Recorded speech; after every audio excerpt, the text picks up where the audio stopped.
yo pensaba en este orden. ¿Cuál es la importancia? Tolkien le gustaba la mitología. Sí.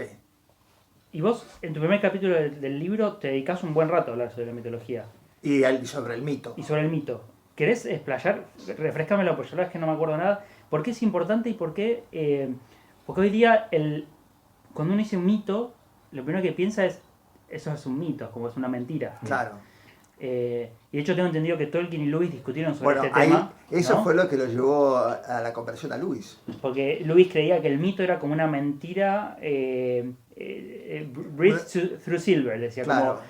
soplada a través de plata, Sí. hecho una mentira hermosa, Una ¿no? mentira bella. Una mentira bella. ¿Por qué no es el caso? ¿Cuál es el caso que hizo ¿Cuál es el argumento que le dio Tolkien y cómo veía Tolkien en la mitología? ¿Cuál es la importancia? Porque eso ya lo explicó Platón, Ajá, en verdad. Antes, y viste que tanto Luis como Tolkien habían leído bastante Platón. Y Platón, las verdades más elevadas mm, no las explicó de una manera de análisis filosófico, sino que a través de un mito. Por ejemplo, el mito de la caverna, está bien. por ejemplo, el mito del carro con los dos caballos. Me viene a la cabeza alegorías, pero ¿necesariamente son alegorías o no? No, justamente lo contrario, Ok. porque Se nota que no leía Platón. a Tolkien no le gustaban las alegorías. Claro, Porque en la alegoría le quita la libertad al lector, porque todos los elementos se corresponden uno a uno. perfecto. Entre ¿Qué es lo que hace Lewis o no? y Luis hace bastante eso, sí. Sí, En cambio, en el mito te sugiere y vos podés ir mucho más allá, está bien. ¿no?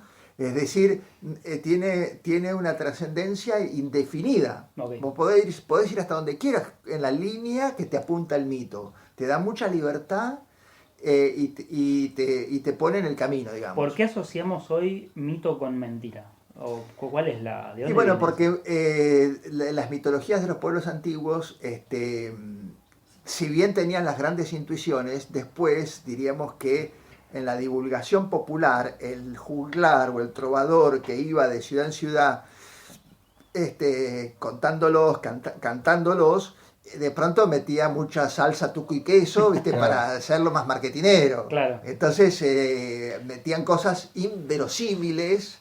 ¿Ves? Pero eso no es un poco no sé, como un poco el gusto de lo mitológico, ¿no es un poco lo inverosímil en algún No, sentido? no. Ahí Tolkien dice que en el ensayo sobre los cuentos de hadas, Sí, dice que vos para que te fascine una obra literaria, tiene que ser, dentro de sus propios parámetros, tiene que ser verosímil. bueno, es obvio, sí. ¿No? Porque si vos estás leyendo un cómic de Superman y resulta que la kriptonita verde no le hace nada, entonces vos decís, La coherencia va. interna, tiene una Entonces, coherencia interna, claro, entonces, ¿qué me dijeron de la kriptonita verde? claro.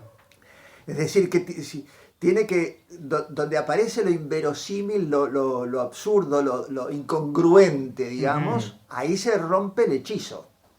Chesterton decía algo, me acordé recién. Él decía algo como eh,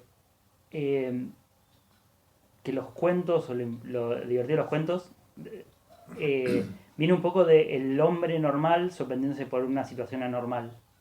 Dice que la gente, Claro, las novelas modernas, es el hombre normal no se sorprende con nada de lo normal. Como que el, claro. el, el, el personaje principal es una normal que no se sorprende con nada de la normalidad. Y Donde por eso son por aburridas. eso son aburridas. Y dice que en las historias de dragones, el sujeto normal se encuentra con situaciones Claro, inesperadas. ese es el secreto. Es decir, los hobbits, todo el libro está contado desde la mirada de un hobbit. Claro, Entonces el hobbit se sorprende de esto, porque no sabe nada de lo que va a pasar, claro, ¿no? Si lo hubieran contado desde la mirada de Gandalf, sería mucho menos divertido, porque Gandalf ya sabía todo lo que iba a Claro. pasar. claro. Entonces, eso es un secreto literario muy, muy, muy bueno. Pero sí, el tema de la. Y por eso creo que también tiene fascinación para uno, porque uno se puede identificar con el protagonista. Claro. cuando Bilbo se va y de pronto se da cuenta que no llevó pañuelo, yo lo entiendo perfectamente. A mí me ha pasado de volver a casa a buscar el pañuelo, ¿viste? Claro. Hoy sería el celular, no sé. No, para mí sigue siendo el pañuelo, porque no, ¿viste? Tengo problemas así con la nariz, la parte respiratoria. Pero, a ver, para ahí a ver, no sé si quedó claro. Las mitologías, ¿cuál es la finalidad de las mitologías? Es transmitir. Es doble la finalidad, o sea, el fin más alto, más elevado, sí, es transmitir las grandes verdades, Ajá. las que no se pueden expresar de una manera analítica, como por ejemplo las cosmogonías, el origen del mundo, las cosas del más allá, etcétera. Que no son, a ver, son súper racionales, ¿no? Claro. Como exceden a la razón. Pero tienen elementos naturales. Claro. O sea, son explicados desde lo cotidiano. natural. Desde lo cotidiano. Bueno, sí. Claro. Pero, como te decía, después los grandes mitos los agarraron los divulgadores, digamos Sí. así, en el mundo antiguo. Y bueno, ahí metieron Claro. un montón de cosas que por Y ahí... puede ser que la sociedad moderna también lo asocie como mentira porque en un mundo materialista o meramente material no hay trascendentales, o sea, no hay nada. Entonces, Por eso, es todo mentira, o sea, no apunta a nada. y también por un prejuicio cientificista, de Claro. lo que no podés demostrar no es, Claro. no es verdad. Yo creo como que el problema no es de las ciencias, el problema de los cientificistas es que acota la realidad a solo lo explicable mediante la razón. Sí. Y ni siquiera toda la razón, sino el método científico, que no es toda la razón. Y para colmo, después viene Karl Popper y te dice que todas las hipótesis científicas son falsables, entonces ya no te queda ni eso. Así estamos. No, es el cientificismo, viste, es corta la misma rama sobre la cual se sentó. Es lo que charlamos en el capítulo anterior, que charlábamos que las dos cosas que detienen el pensamiento son la exaltación de la voluntad, donde es todo querer, Claro. sin razones, o el racionalismo, El exceso de razón. El exceso de razón te enloquece y en definitiva se termina autosocavando. Porque... Claro. Pero volviendo al tema de la conversación esa de Tolkien y Lewis, en esa conversación había un tercer amigo, Ah, mira, no sabía eso. que en realidad fue más importante, que era Hugo Dyson. Mira. Y porque, bueno, a las 3 de la mañana, Tolkien dijo, muchachos, me voy a dormir. Claro. Y Lewis se quedó charlando con Hugo Dyson hasta que amaneció. Y Dyson, que era un cristiano practicante y compartía las tesis de Tolkien porque era miembro de los Inklings, insistieron sobre ese punto, ¿no? El tema era que cuando Lewis se da cuenta que los mitos expresaban algo trascendente, bueno, pero de ahí a aceptar la existencia de Cristo todavía faltaba un paso. Uh-huh. Entonces ahí es cuando, no sé si fue Tolkien o Dyson, que le dicen, bueno, pero este mito lo hizo, el autor literario de este mito es el mismo que creó el mundo. Claro. Entonces es el único que podía hacer que su mito se hiciera historia, se hiciera realidad. Claro. Y ahí quedó deslumbrado.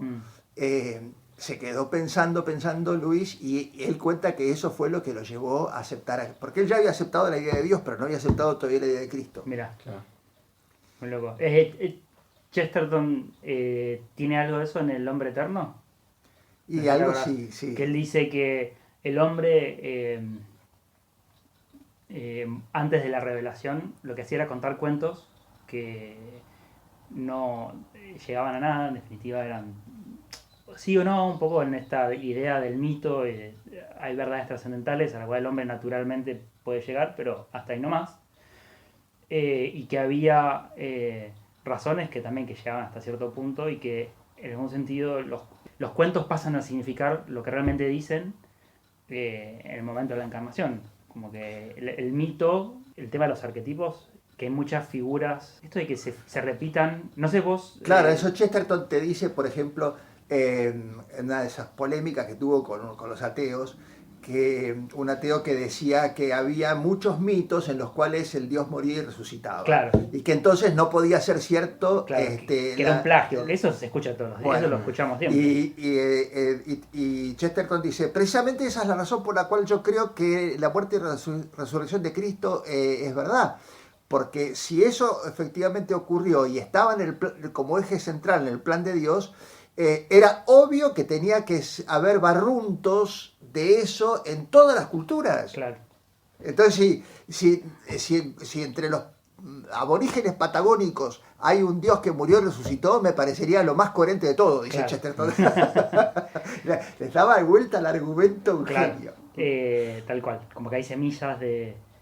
que en definitiva no... que en los mitos hay esta cosa, que es lo que charlábamos hace un minuto. Claro, hay intuiciones. Hay intuiciones de que realidades. son válidas. Claro. Después se revisten con un ropaje Estrambótico. fantasioso, donde hay cosas que uno dice, uy, mirá, qué disparate. Claro. Pero las intuiciones profundas Ujú. están. Lo que pasa es que en los mitos enseguida entraron al folclore. Y en el folclore, digamos, en el gusto popular, está muchas veces el gusto por lo grotesco, por lo fantasioso en el mal sentido de la palabra. Claro. Entonces, enseguida ese ropaje creció y a veces tapó un poco la Claro. intuición inicial, ¿no? Ujú.